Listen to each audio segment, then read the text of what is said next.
ดีค่ะเด็กๆวันนี้นะคะเด็กๆก็จะมาเจอกับคุณครูน้องนะคะลูกวันนี้นะคะเราจะมาเรียนรู้ในหน่วยบ้านเรือนเคียงกันค่ะเด็กๆคะ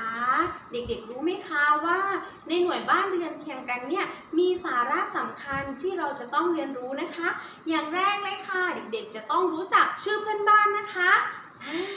เด็กๆคะเดี๋ยวคุณครูน้องจะยกตัวอย่างชื่อเพื่อนบ้านให้เด็กๆได้ดูกันนะคะลูกอย่างเช่นบ้านของน้ององุ่น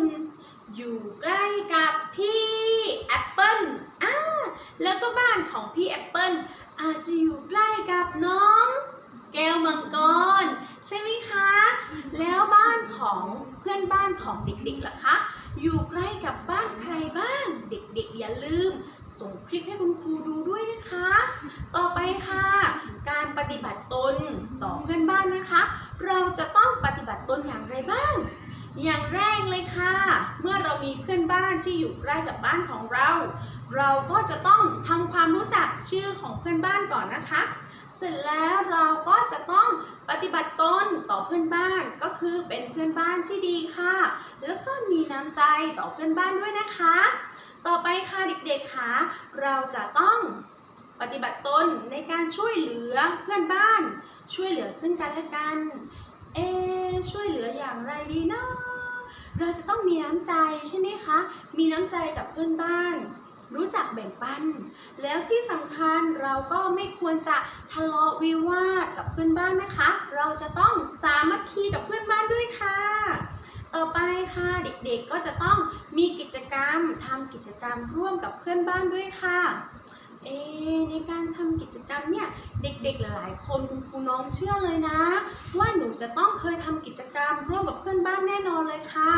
ไม่ว่าจะเป็นการออกมาเล่นกับเพื่อนบ้านใช่ไหมคะเล่นฟุตบอลแล้วก็เป็นการปั่นจักรยานเล่นด้วยกันหรือบางบ้านอาจจะมีกิจกรรมร่วมกันบ่อยก็คืออาจจะมีการปิ้งย่างหรือว่าปลูกต้นไม้ปลูกดอกไม้ร่วมกันนะคะลูกต่อไปค่ะการที่เรามีเพื่อนบ้านอยู่ด้วยกันหลายๆหลังนะคะลูกเราจะอยู่อย่างไรล่ะทำให้เรามีความสุขและเพื่อนบ้านของเราก็มีความสุขด้วยเราจะต้องเป็นคนที่ยังไงคะสามารถพึ่งพาอาศัยซึ่งกันและกันได้ใช่ไหมคะช่วยเหลือซึ่งกันและกันมีอะไรแบ่งเบาภาระกันได้เราก็ควรจะแบ่งเบาด้วยกันใช่ไหมคะ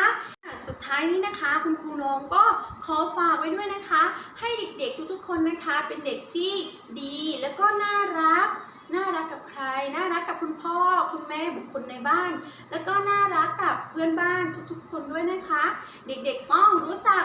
การแบ่งปันแล้วก็การมีน้ำใจซึ่งกันและกันนะคะลูกเด็กๆคะอย่าลืมนะคะอย่าลืมให้คุณพ่อคุณแม่ช่วยอัดคลิปน่ารักให้เด็กๆนั้นแนะนำเพื่อนบ้านให้คุณครูน้องได้รู้จักด้วยนะคะว่าบ้านของเด็กๆอยู่ใกล้กับบ้านของใครไม่ว่าจะเป็นรุ่นพี่หรือรุ่นน้องอย่าลืมอัดคลิปแล้วก็ส่งมาอวดคุณครูในไลน์กลุ่มด้วยนะคะคุณครูน้องรอดูอยู่นะวันนี้คุณครูน้องขอลาไปก่อนบ๊ายบายแล้วเจอกันใหม่ในคลิปต่อไปบ๊ายบายค่ะ